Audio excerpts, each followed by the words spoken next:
राजवाडा चौकामध्ये आहोत आणि आपण माझ्या पाठीमागे बघू शकता या ठिकाणी सांगलीचा जो संस्थानचा गणपती आहे हा 5व्या दिवशीचा मान असतो आणि त्या गणपतीचं विसर्जन होत आहे।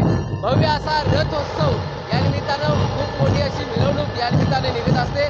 ढोल ताशा घोडे उंट यांचा सहभाग या मिरवणुकीमध्ये राहिलेला आहे आणि सांगलीचे जे युवराज आहेत ते युवराज या रथामध्ये स्थानापन्न झालेले आहेत। त्याच्यानंतर भाग्यश्री पटवर्धन यांची जी लहान बहीण आहे ती या रथामध्ये आहे आणि या गणपतीचं या ठिकाणी विराजमान झालेला आहे आणि हा गणपती सरकारी घाटावर आता जाणार आहे। मिरवणुकीला सुरुवात झालेली आहे आणि सरकारी घाटावर या गणेशाचं रीतसर विधिवत विसर्जन केलं जातं आणि सांगलीतील या मुख्य रस्त्यावरून ही मिरवणूक सध्या सुरू झालेली आहे।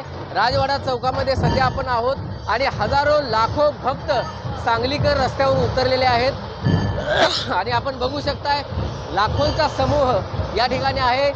ढोल ताशांचा गजर आहे, शिवाय वारकरी संप्रदायाचं जे भजन आहे त्याचा यामध्ये टाळ मृदुंगाच्या गजरामध्ये ही मिरवणूक सध्या सुरू झालेली आहे आणि प्रचंड असा उत्साह भक्तिभाव आणि